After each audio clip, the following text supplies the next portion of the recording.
Hello everyone, welcome back to my YouTube channel.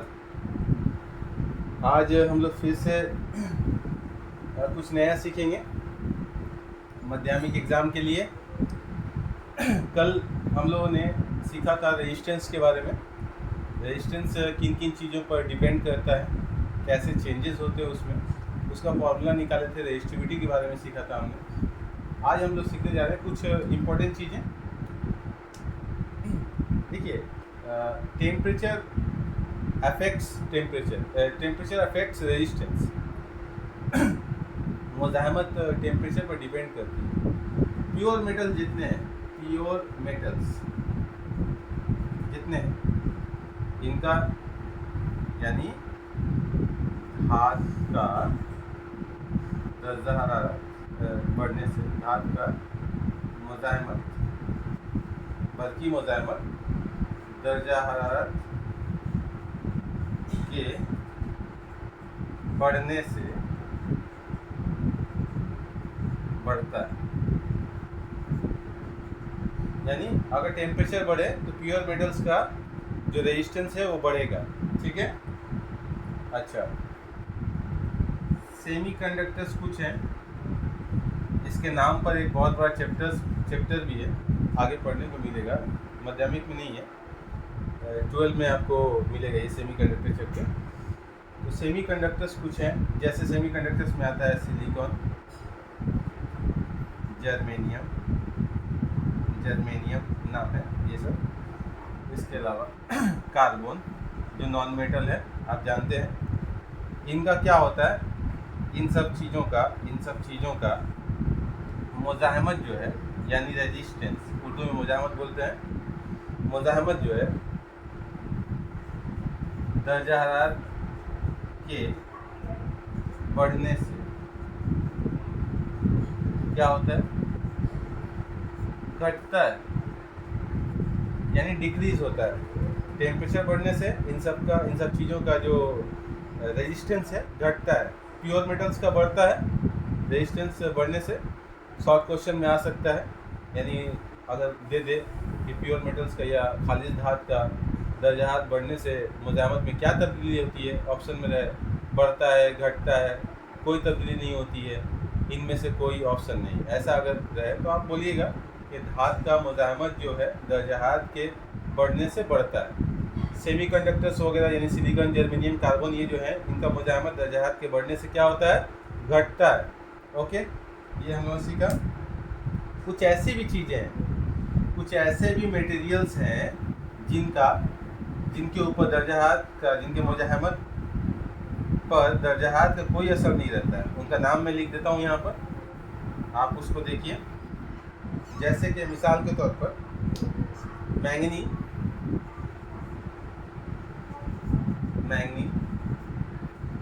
German silver, okay, Constantine, ठीक है, Constantine या कॉन्स्टेंटेन, okay. ये जो मटेरियल्स हैं इनका दर्जा हरारत अगर बढ़े, इन मटेरियल्स का दर्जा हरारत बढ़ने पर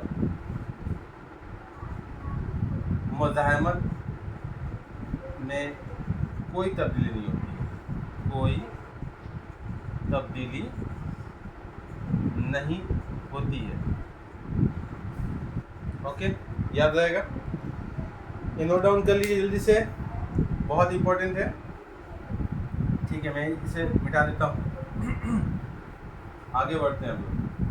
आज हम लोग एक बहुत ही स्पेशल लॉ पढ़ेंगे। लॉ पढ़ने से पहले एक बहुत छोटा सा टॉपिक है, इम्पोर्टेंट टॉपिक है ये, इस साल भी आया था, ये आता रहता है, फ्यूज़ वायर के बारे में।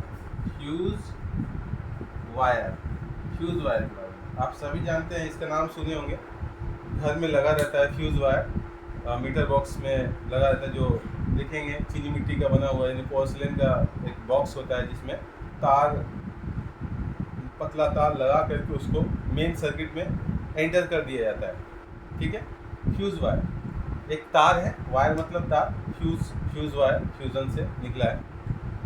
तो देखिए फ्यूज़ वायर क्या होता है, ये दरअसल टीन एंड लीड, ये दो धातों का मिल करके बना होता है। ये मखलूत धात है, ठीक है, एलॉय है। एलॉय मतलब मखलूत धात, दो धातों का मिक्सचर, ठीक है। ये एक एलॉय है। ये ऐसा ये जो एलॉय जो बनता है, इसका खासियत क्या होता है कि करंट ज़्यादा हो जाने पर कभी कभी ऐसा होता है कि मेन पावर सप्लाई से इलेक्ट्रिक करंट बहुत ज़्यादा आ जाता है। ये हो ही सकता है किसी फॉल्ट की वजह से। तो ऐसे हालत में अगर ज़्यादा वोल्टेज हम लोगों का मिल जाए, करंट ज़्यादा आ जाए, इलेक्ट्रिक करंट ज़्यादा आ जाए, उससे क्या होगा, अगर रेफ्रिजरेटर चल रहा है, एसी चल रहा है, या फिर जा कर के और भी चीज़ें, फ़ैन चल रहे हैं, है ना, घर में टेलीविज़न ऑन है, तो ऐसे हालत में अगर ज़्यादा करंट सप्लाई हो जाए मेन सप्लाई से, तो क्या होगा, ये सारी चीज़ें ख़राब हो सकती हैं, ठीक है। उससे बचने के लिए क्या जाता है, ये फ्यूज़ वायर मेन सर्किट में लगा दिया जाता है। टीन और लीड का बना होता है ये, ठीक है। पोर्सलेन बॉक्स में, पोर्सलेन से बने बॉक्स में इसको रैप करके मेन सर्किट में एंटर कर दिया जाता है। ज़्यादा दर्जा हाथ, करंट ज़्यादा बहेगा तो ज़्यादा दर्जा हाथ बढ़ेगा, और इसका क्या होता है, मेल्टिंग पॉइंट, यानी मेल्टिंग पॉइंट कम होता है। कम होने की वजह से क्या होता है, ज़्यादा अगर करंट बढ़ जाए तो ये गर्म होकर के ये तार क्या होता है, पिघल जाता है। पिघलने से, मेल्ट कर जाने से क्या होता है, मेन सप्लाई से ही करंट क्या हो जाता है, कट हो जाता है, जिससे घर तक करंट नहीं आ पाता है, और जिससे जितने भी जो इलेक्ट्रिक अप्लायंसेज हैं वो सेव हो जाते हैं। इलेक्ट्रिक अप्लायंसेज जो हैं वो उनको सेफ्टी दे देता है, या सेफ कर देता है, बचा लेता है, ठीक है। ख़राब होने से बचा लेता है, जलने से बचा देता है। इसका ये काम है। इसका प्रॉपर्टी क्या है इस वायर का, कि ये टीन एंड लीड का बना हुआ एक मखलूत धात है, जिसका मेल्टिंग पॉइंट बहुत कम होता है। करंट ज़्यादा बढ़ने से क्या होता है, ये पिघल जाता है, गर्म होने की वजह से पिघल जाता है, और जितने भी इलेक्ट्रिक अप्लायंसेज हैं वो बच जाते हैं, सेफ हो जाते हैं, ठीक है। इसके अलावा ये बहुत ही इम्पोर्टेंट था, इसको आप लोग देख लीजिएगा, ठीक है, याद रहेगा। अब आगे देखिए, हम लोग सभी जानते हैं कि घर में जितने भी इलेक्ट्रिक अप्लायंसेज हैं, यानी इलेक्ट्रिक से चलने वाली, इलेक्ट्रिक करंट से चलने वाली जितनी भी चीज़ें हैं, जब इनसे इलेक्ट्रिक करंट गुजरती है तो ये कुछ देर के बाद गर्म हो जाता है। कोई भी चीज़ गर्म हो जाता है, आप छूइएगा, बल्ब ही छूइएगा अगर तो गर्म हो जाता है। टेलीविज़न अगर कुछ देर तक चल जाए तो टेलीविज़न गर्म हो जाता है। ऐसा क्यों होता है? ऐसा इसलिए होता है कि इलेक्ट्रिक करंट जब किसी मॉसिल से, यानी कंडक्टर से गुजरती है, तो एक्चुअल में इलेक्ट्रिक करंट क्या है, इलेक्ट्रॉन का बहाव है। इलेक्ट्रॉन जब बहता है तो वायर में जो एटम्स होते हैं वो वाइब्रेट करते हैं, ठीक है। अब मान लीजिए इस तार से इलेक्ट्रिक करंट, इलेक्ट्रॉन्स बह रहे हैं, माइनस चार्ज कर देता हूँ इसको, ये इलेक्ट्रिक करंट्स बह रहे हैं, इसके रास्ते में रुकावट होती है, बड़े बड़े एटम्स होते हैं, ठीक है, उनका रास्ता रोकता है। ये इलेक्ट्रॉन क्या होते हैं, वाइब्रेट, ये एटम्स वाइब्रेट करते हैं।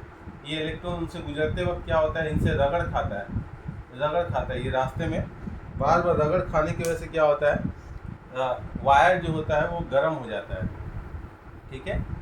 वायर हीट हो जाता है, गर्म हो जाता है, और कुछ इलेक्ट्रिकल एनर्जी जो है वो क्या होती है, खर्च हो जाती है। किसमें चेंज हो जाती है, वो हो जाती है हीट एनर्जी में कन्वर्ट हो जाती है। इलेक्ट्रिकल एनर्जी हीट एनर्जी में कन्वर्ट हो जाती है, इसलिए क्या होता है, वो गर्म हो जाता है।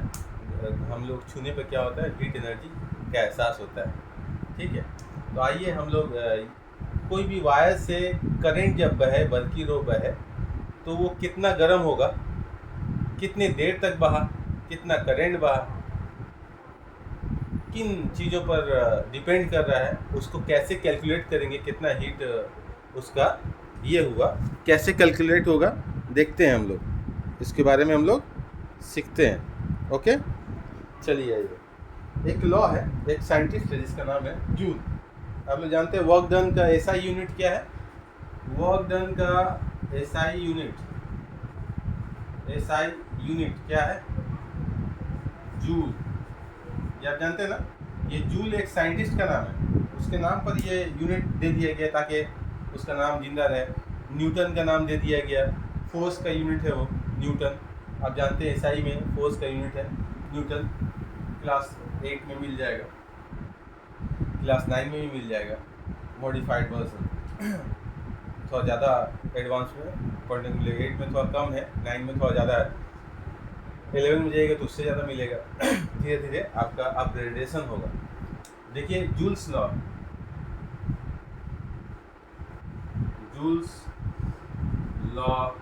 Of heating effect of electric current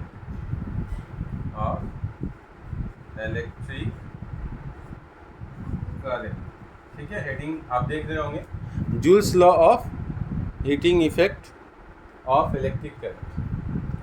यानी जब भी कोई बल्कि रो किसी कंडक्टर से गुजरती है या तार से गुजरती है, कंडक्टर मतलब क्या, तार, तांबा का जो तार जो आपके घर में लगा हुआ है, सारे वायरिंग का काम हुआ है, वो सब क्या है, तांबा से बना हुआ है।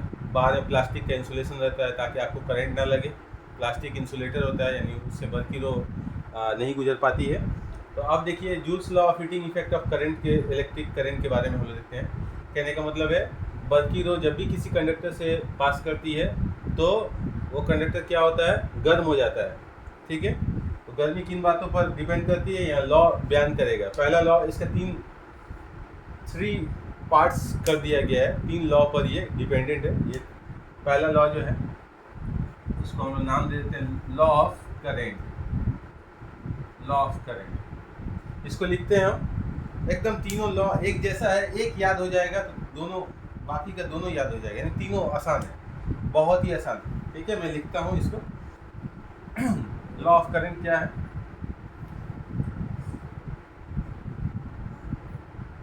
जब बल्कि रो किसी कंडक्टर से, किसी मोशन से गुजरती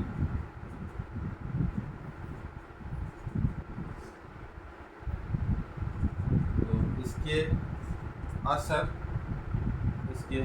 से पैदा होने वाली हरारत, यहाँ हम इसको जाहिर भी कर देते हैं, बल्कि रो को आई से लिख देते हैं, यहाँ पर दिखाई दे रहा है, इसको हम आई कर देते हैं। जब बल्कि रो आई किसी मौसिल से गुजरती है तो इसके असर से पैदा होने वाली हरारत, बल्कि रो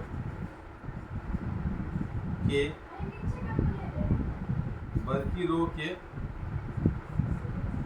मुरब्बा के बराह रास्त, बल्कि रो के मुरब्बा के बराह रास्त मुतनासिब होती है।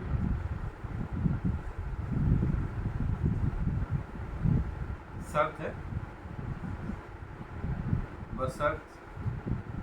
बशर्त ये कि मौसिल की मुज़ाहमत आर और वक्त टी मुय्यन हो। ओके, समझ में आ गया होगा। जब बल्कि रो आई किसी मौसिल से गुजरती है तो इसके असर से पैदा होने वाली हरारत बल्कि रो के मुरब्बा के बराह रास्त मुतनासिब होती है, यानी डायरेक्टली प्रोपोर्शनल होती है, बशर्त ये कि मौसिल यानी कंडक्टर की मुज़ाहमत आर और वक्त टी मुय्यन हो, यानी समय को, यानी वक्त को फिक्स रख करके, यानी 5 मिनट के लिए करंट गुजरा तो 5 मिनट, वो फिक्स है, टाइम को फिक्स रखा गया है, टाइम को चेंज नहीं किया गया। ठीक है, तो देखिए, तो जूल के पहला लॉ के हिसाब से हम लोग क्या लिख सकते हैं, H proportional to I square. क्या, यहाँ R यानी रेजिस्टेंस और T यानी वक्त मुय्यन है। ठीक है, यहाँ R और T मुय्यन है, यहाँ पहले से ऑलरेडी हम मेंशन कर दिए इसलिए वहाँ लिखे नहीं है, मुज़ाहमत R है। ठीक है, ओके, ये पहला लॉ हुआ H proportional to I square. इसको हम लोग मिटाते हैं, ठीक है। पहला लॉ हो गया, जब बल की, एक बार फिर से सुन लीजिए, जब बल की रो किसी मौसिल से गुजरती है तो इसके असर से पैदा होने वाली हरारत बल की रो के मुरब्बा के बराह रास्त मुतनासिब होती है, और बशर्त शर्त है इसमें क्या, मौसिल की मुज़ाहमत आर और वक्त टी से जाहिर कर रहे हैं मुअय्यन हो, इसको फिक्स रहना होगा, ठीक है। दूसरा लॉ हम लोग देखते हैं, बहुत इंपॉर्टेंट है, ये आता रहता है एग्जाम में, ठीक है, अल्टरनेट ईयर्स में आता रहता है, इससे रिलेटेड कुछ क्वेश्चन आ जाए, ठीक है, शॉर्ट क्वेश्चन में आ जाए या 2 नंबर वाले क्वेश्चन में आ जाए, ये आता रहता है। आप देखिए लॉ ऑफ, अब दूसरा आता है फिर से लॉ ऑफ, क्या आएगा बोलिए, समझ में आ ही गया होगा, लॉ ऑफ रेजिस्टेंस। यस, आप बोल भी रहे हैं, अंदर से सुनाई दे रहा है, पढ़ते रहिए साथ में मेरे। लॉ ऑफ रेजिस्टेंस क्या होगा,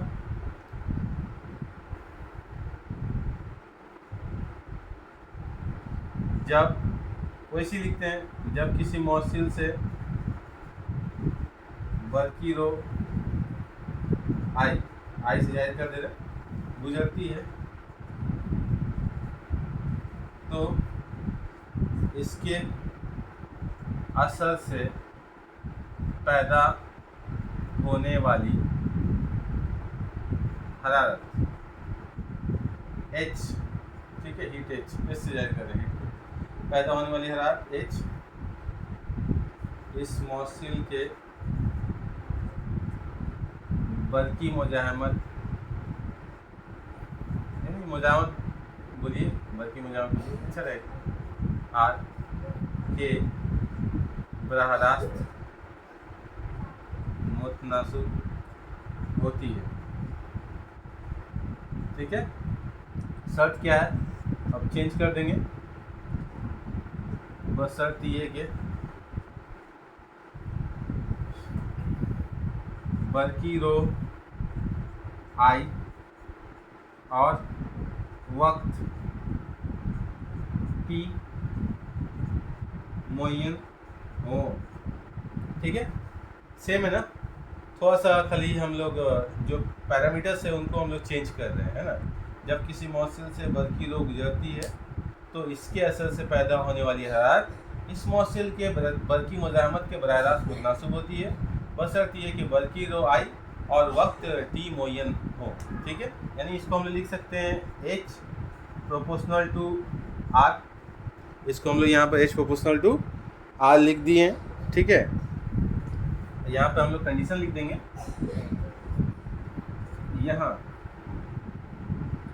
I और T मुअय्यन है, यहाँ I और T मुअय्यन है, ओके, ठीक है। आगे बढ़ते हैं, एकदम सेम था, याद हो जाएगा आई होप, इसको याद करना ही है, ठीक है, याद कीजिएगा आप, ओके।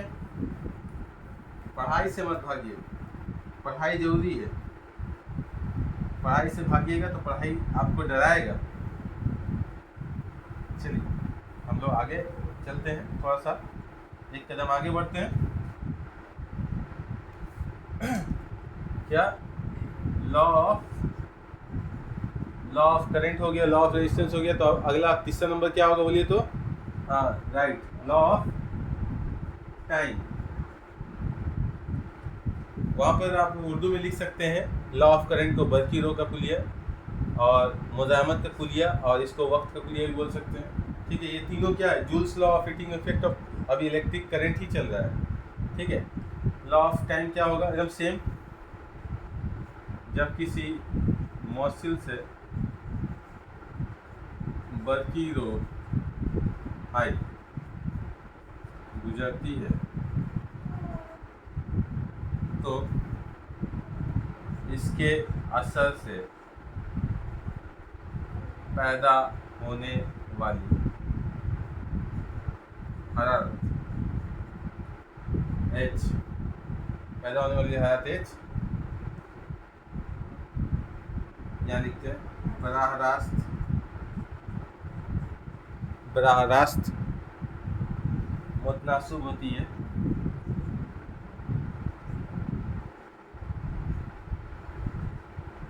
वक्त ये यहाँ वक्त के बराह रास्त मुतनासिब होते लिख सकते थे। तो चेंज कर देते हैं, हम इसको चेंज कर देते हैं सेंटेंस थोड़ा सा। पैदा होने के बाद वक्त के बराह रास्त मुतनासिब होती है। इसमें भी शर्त होगा, बस शर्त ये कि बरकी रो आई और अब कौन बचा, मुजामत आर मुअय्यन। ओके, देखिए एकदम सिंपल है। तो हीट किसके प्रोपोर्शनल है, किस पर डिपेंड कर रही है, टाइम पर डिपेंड कर रही है। ठीक है, ये यहाँ पर क्या लिखेंगे, यहाँ आई और आर मुअय्यन है। ठीक है, आपके सामने ये लॉ है, ये तीनों लॉ अगर लिख दीजिएगा तो फुल मार्क्स 3 मार्क्स का रहेगा क्वेश्चन, 3 मार्क्स मिल जाएगा आपको। अगर ये लॉ है तो ये 2 मार्क्स का होगा, 2 मार्क्स मिल जाएगा आपको, पूरा लिखना होगा।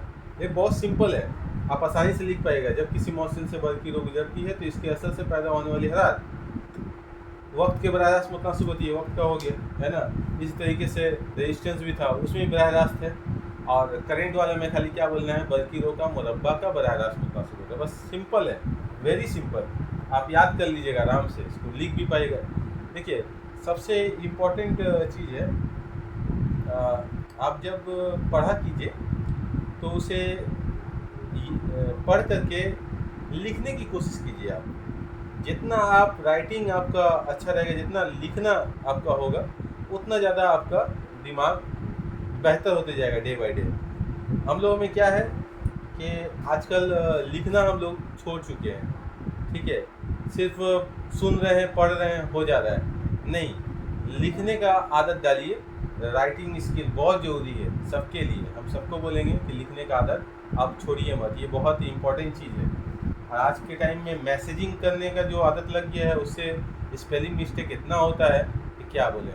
ठीक है, थोड़ा सा कम कीजिए इन सब चीज़ों को। पढ़ाई बहुत ज़रूरी है, वेरी इंपॉर्टेंट। ठीक है, आगे बढ़ते हैं। देखिए इसको हम लोग कंबाइन करते हैं, एक जगह पर पहले लिखते हैं, थोड़ा सा एक्सप्लेन करते हैं। ओके, इससे हुआ क्या जो हम लोग सीखे। लॉ ऑफ करंट क्या बोला, H proportional to I square. ठीक है, यहाँ पे क्या था, R और T मुअय्यन था। मुअय्यन मतलब क्या होता है, फिक्स्ड था। मुअय्यन यानी इनका वैल्यू चेंज नहीं होगा। 2 नंबर में क्या था, H प्रोपोर्शनल टू R। ठीक है, H प्रोपोर्शनल टू R। यहाँ क्या था, I और T मुअय्यन है।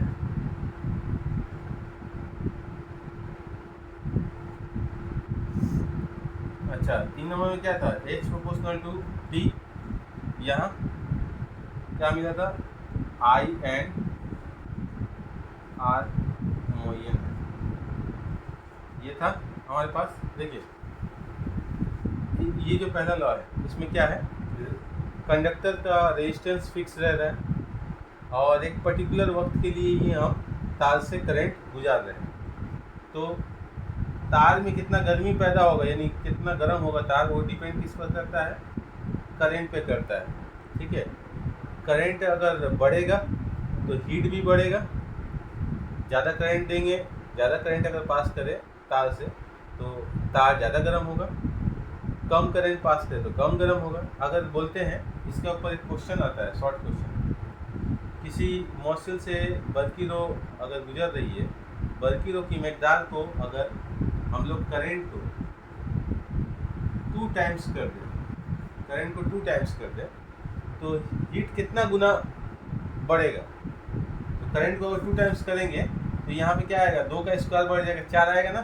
तो हीट क्या होगा, बोलोगे एकदम तुरंत बोलोगे, हीट 4 टाइम्स बढ़ जाएगा। ठीक है, करंट को डबल करने से हीट कितना टाइम्स बढ़ेगा, 4 टाइम्स।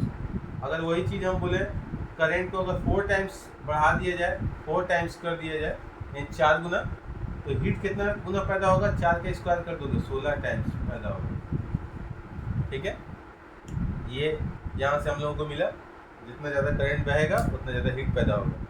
अच्छा, सेकेंड वाले में देखिए, जितना ज़्यादा रेजिस्टेंस बढ़ेगा हीट उतना ज़्यादा पैदा होगा। ठीक है, अगर देखिए आप अगर सिल्वर का तार इस्तेमाल किया, चांदी का तार, उसका रेजिस्टेंस कम होगा, उसमें हीट कम पैदा होगा। लेकिन यही अगर हम लोग लोहा का तार ले लें तो उसमें हीट क्या होगा, ज़्यादा पैदा होगा, रेजिस्टेंस ज़्यादा है। ठीक है, सिल्वर के मुकाबले में। अब देखिए यहाँ देखिए हीट प्रोपोर्शनल टू टाइम।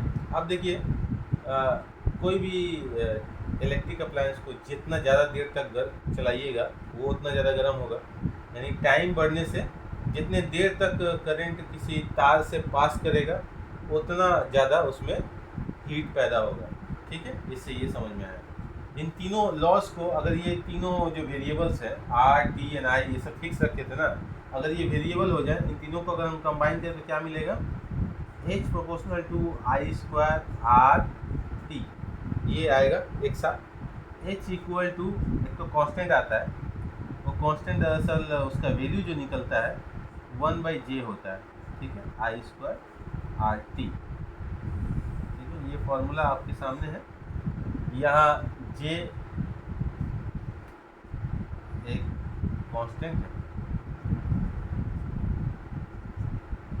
मोयन है, कांस्टेंट है। ठीक है, यहाँ j एक क्या है, कांस्टेंट है। ये शायद दिखाई नहीं दे रहा होगा मार्जिन में, हम इसको मिटा रहे हैं। ये फॉर्मूला तो दिखाई आ रहा ना। ठीक है, j जो है यहाँ लिखते हैं, यहाँ j जो दिखाई दे रहा फॉर्मूला में, एक मोयन, इसका नाम j को क्या बोलते हैं मालूम है, j को बोलते हैं mechanical equivalent of heat. Mechanical equivalent of heat कहते हैं j को। ठीक है, याद रहेगा। ये फॉर्मूला देख रहे हैं, H equal to 1/j I square R T. ठीक है, ये जूल्स का law of heating effect of current का, इलेक्ट्रिक करंट का ये फॉर्मूला है। ठीक है, आप लोग देखिएगा इसको। मैं सोचता हूँ आज के लिए इतना ही। ये लॉ बहुत इंपॉर्टेंट है एग्ज़ाम के लिए, आप लोग थोड़ा सा ध्यान दीजिए, पढ़ाई कीजिए अच्छे से। आई होप समझ में आया होगा। आप लोगों का सपोर्ट हमको मिल रहा है। काइंडली आपसे रिक्वेस्ट रहेगा आप सबसे कि मेरे चैनल को सब्सक्राइब करें। मेरे सब्सक्राइबर अभी बहुत कम है। ठीक है, आप लोगों का प्यार ऐसे ही मिलता रहेगा, सब्सक्राइबर बढ़ेगा, मैं जानता हूँ आप लोग हेल्प करेंगे मेरी। और एक मेरे वीडियोस को एंड तक देखा कीजिए, जिससे आप लोगों को फ़ायदा होगा। सिर्फ टच करके निकल जाने से कोई फ़ायदा नहीं है। आप वीडियोस देख करके अपना नोट्स बनाइए, याद कीजिए, उसको दोबारा लिखिए, जिससे क्या होगा, प्रैक्टिस हैबिट बढ़ेगा आपका। ठीक है, और आप जानते ही हैं practice makes a man perfect. कोई भी पर्सन परफेक्ट नहीं है, प्रैक्टिस करने से ही परफेक्ट होता है। तो ठीक है, आप लोग मेरे चैनल को सब्सक्राइब करें, मेरा हेल्प करें। आपकी सपोर्ट की बहुत ज़रूरत है। Thanks for watching. और फिर ऐसे ही मैथ्स के भी मैट्रिक्स इंटरेस्टिंग वीडियोस में लाऊंगा डेली बेसिस पर, कोशिश करूंगा टाइम निकाल करके। और फिजिकल साइंस का जो भी टॉपिक्स है मैं पढ़ाते रहूँगा। ठीक है, आपकी सपोर्ट की ज़रूरत है, मुझे हिम्मत दीजिए। मुझे हिम्मत चाहिए, आप लोगों से ही हिम्मत मिलता है, आप लोगों के प्यार से। ठीक है, आज के लिए इतना ही। Good night.